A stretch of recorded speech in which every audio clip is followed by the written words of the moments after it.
E aí galera, professor Lucas Luiz na área e hoje vamos falar sobre o resultado do concurso da Petrobras. Esse resultado foi adiado várias vezes, eu sei que gerou muita ansiedade dos alunos, a gente já vai comentar sobre ela aqui. Eu já vou dar perspectivas do que eu espero para próximas convocações, as expectativas baseadas nos últimos editais e também a perspectiva de novos concursos. Lembrando que convocações levam a novos concursos. Por exemplo, no último edital, esse que muitos foram aprovados, o concurso novo saiu exatamente no momento em que a Petrobras fez toda a convocação das vagas e do cadastro reserva. Então, quanto mais rápido esse concurso for chamado, mais agilidade ele tiver, mais rapidamente teremos um novo concurso na área e uma nova oportunidade para você. E não menos importante, já deixa seu like, se inscreve no canal, ativa o sininho das notificações para não perder nada aqui e bora pro vídeo.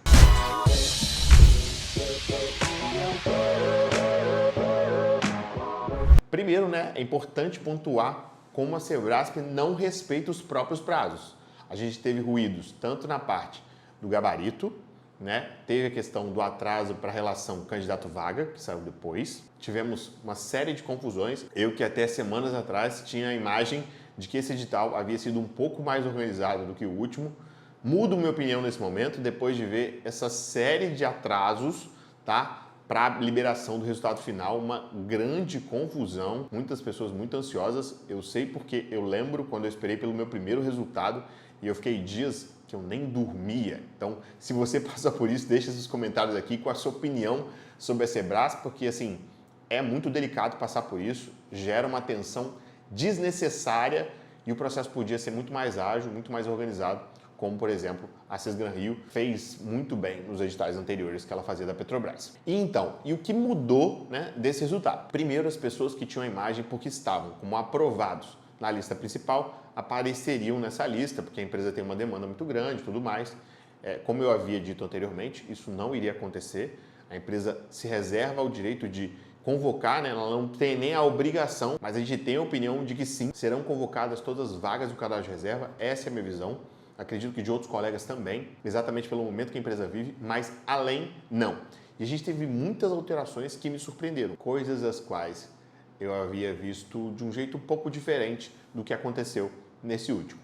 No último edital da Sesgran-Rio, que aconteceu no comecinho do ano passado, eu lembro que no período de avaliação ali, biopsicossocial, a questão do pessoal de heteroidentificação, eu já havia recebido muitas mensagens de pessoas que haviam perdido nessa etapa. Tinham ficado pelo caminho, não teriam sido aceitos e tinham ficado extremamente chateados. Inclusive, pessoas que eu vi na lista que haviam sido aprovados e não se classificaram nesse período.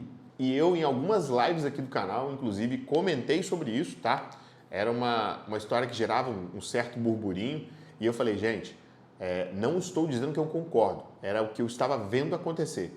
A Petrobras, com esse aumento da reserva de vagas, tanto para PCDs quanto para PPPs, a visão da empresa é que esse concurso seja o mais plural possível.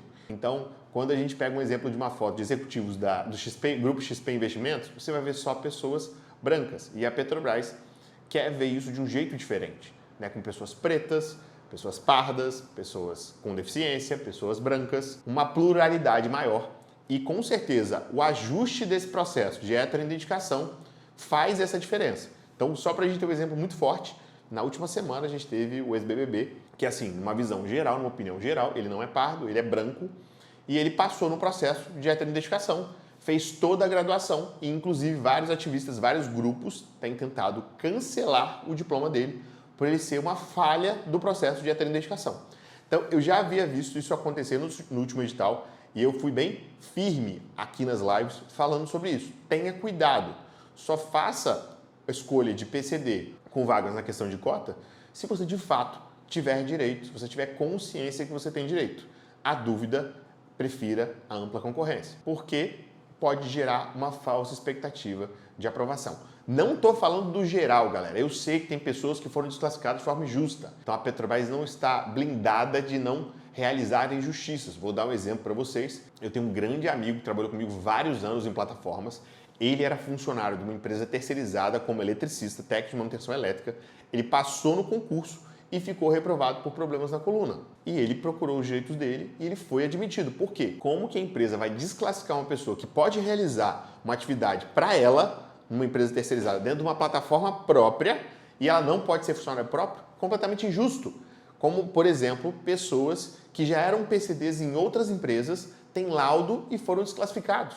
Então, essas pessoas, lembrem que eu tenho muita responsabilidade de falar isso aqui, essas pessoas precisam procurar a justiça, porque eu creio sim que existe uma grande possibilidade de você conseguir, né, conquistar essa vaga mediante a justiça. Por quê? Porque você já trabalha em outra empresa como PCD. Então, de fato, isso é coerente. Mas apenas para esses casos é a minha opinião.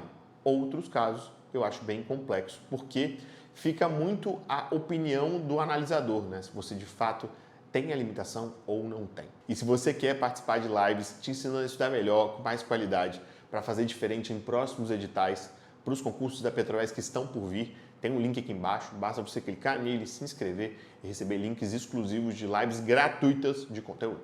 E sobre as convocações, né? Lembrando que já houve um atraso, então lembrem que é uma estrutura.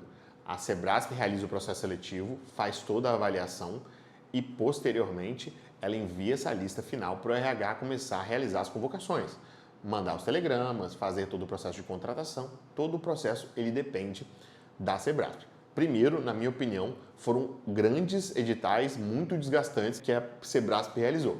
Então, eu vejo a possibilidade sim da não renovação dessa licitação, de que retorne a CCESGRAN Rio. Eu acredito que sim, uma possibilidade, porque, gente, pensem que você contrata um serviço e esse serviço ele é ineficiente, isso gera um desgaste para todo o RH. Por quê? Porque o RH tinha expectativa que esse resultado saísse antes para que eles pudessem se mobilizar. Sem uma lista final, eles não podem começar a organizar convocações, se o nome não está lá de forma definitiva.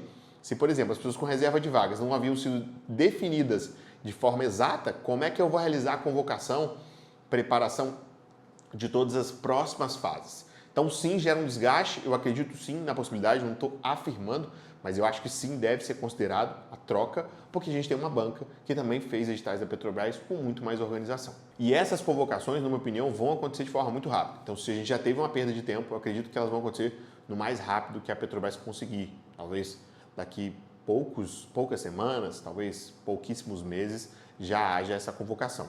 Na minha opinião, por ser um edital muito grande, eu acredito numa divisão mínima aí de 3 turmas. Então, a galera que está esperando que vai ser convocado todo o cadastro de uma vez, eu não acredito. Acredito que ele seja dividido em algumas turmas, porque a Petrobras precisa realizar curso de formação e esse curso de formação depende, né, de um quantitativo limite de pessoas. E, galera, quando a gente tem um concurso que sai o resultado final, Petrobras vai começar a convocar. Quanto mais rápido ela convocar, mais chances temos de um novo edital. Então, você que não foi aprovado, tá? Que não ficou nessa lista final, que teve uma boa performance, esperava estar melhor, é o momento de você começar a estudar, porque novas oportunidades vão vir. As pessoas querem estudar só de véspera, só querem estudar quando o edital sai. E a maior parte dos nossos alunos aprovados, né, em sua grande maioria, eles foram alunos que começaram a se preparar previamente. Então, é sua oportunidade de fazer diferente, de construir uma rotina, de ter bons hábitos, de estudar com qualidade para chegar muito bem no próximo edital. Então, não pare de estudar agora, siga firme, faça diferente, porque sim, pouquíssimas pessoas estudam. Então, se você está disposto a fazer isso, você tem muito mais chances de garantir sua aprovação. E galera, espero ter ajudado, clareado. Deixa seus comentários sobre o que você achou aqui. Muito importante saber a opinião de vocês, eu quero saber, né, o que vocês acham. Não fiquem chateados com a minha opinião, eu faço uma leitura, tento ser o mais neutro possível do que eu tenho visto sobre o processo seletivo para ajudar vocês a tomarem decisões melhores em próximas oportunidades. Tamo junto, até o próximo vídeo.